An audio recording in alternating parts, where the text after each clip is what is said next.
สมัยเลอะก่อนกมูลตุกมูลสกีโอม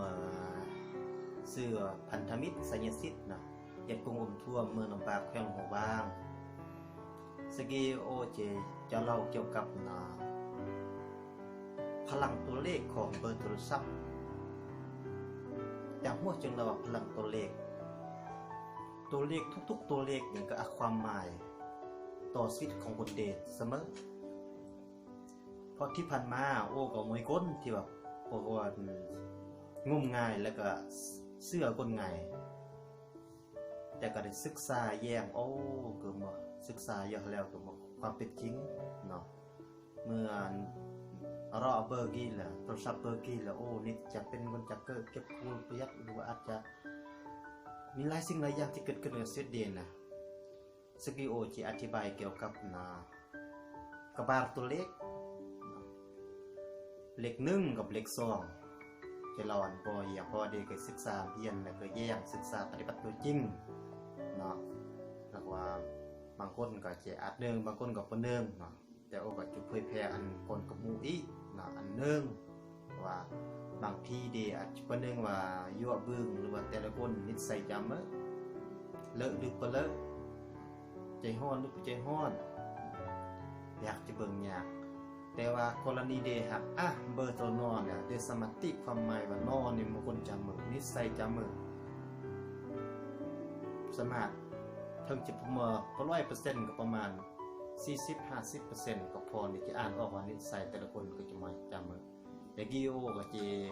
ถือโอกาสดีจะเล่าอันกดหูอีเนาะทุกคนอันเนื่องซะเขาก็ความเกี่ยวพันเด็กเกิดย่อนี่ก็ตัวเลขทุกตัวเลขติดต่ออยู่เด็กทั้งวันเดือนปีเกิดเลขทะเบียนรถเพื่อนเลขที่เลขประจำตัวเลขโทรศัพท์ ATM ทุกอย่างเป็นแต่ใส่ตัวเลขฉะนั้นตัวเลขก็มีความสำคัญมีพลังของมันอยู่หั่นฉะนั้นต้องแย้งว่าจะเหมาะสมบ่มันนี่จะเล่า2ตัวเลขมันเราเลข1อันบุคลิกภาพอาจจะเป็นคนโดดเด่นนิสัยเนี่ยจะเป็นมีความเป็นผู้นำฉลาดคิดไวว่องไวสำหรับเลข1แต่ก็บางครั้งก็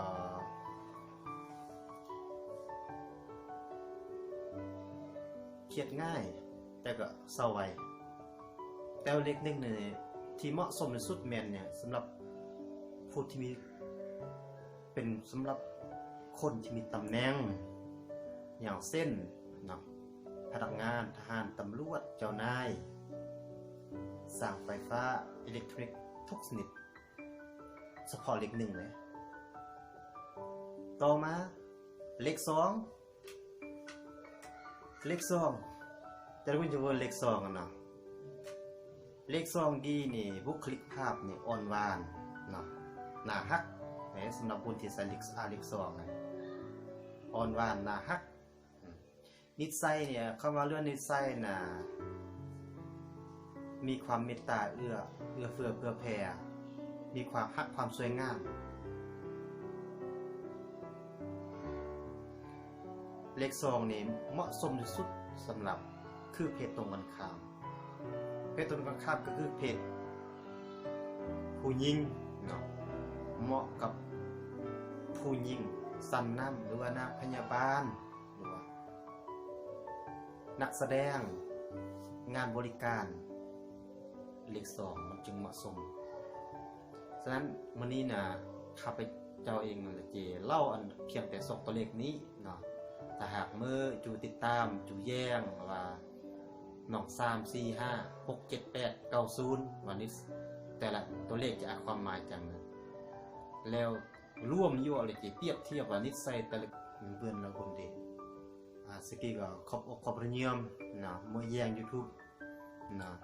ก็กดติดตามแย้งเดิมหาคนสนใจก็จะแต่งย่อ เปิดกดสนใจก็เจเพียงทีวีแปลงเยอะแล้วแต่เมื่อขอบเยี่ยมทุกคนที่มาเยี่ยม YouTube ขอบใจ